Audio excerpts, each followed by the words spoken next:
mwese bakunzi bacu ndabaha ikaze muri aya makuru ategekanye ikirere cyo kuri uyu wa gatanu ni kwigenekerezo rya 24 ndamukiza umwaka wa 2026 mu gatondo hitezwe ko hazokwaka izuba rimwe n'ibicu bike bike mu gihugu cose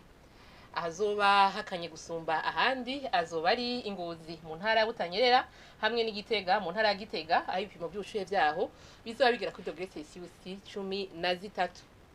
Eka no ku muhingamo hazobandanya haka izuba harimwo n'ibicu bike bike mu gihugu cyose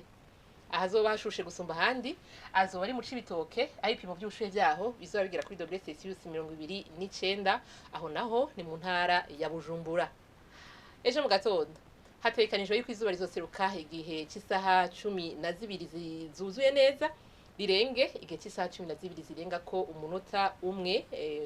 mu masaha y'umugoroba. Nuko rero ni hano amakuru ategekanye ikirere cyo kuri uyu wa gatanu agarukiye mwakoze mwese kuyakurikira naho utaha.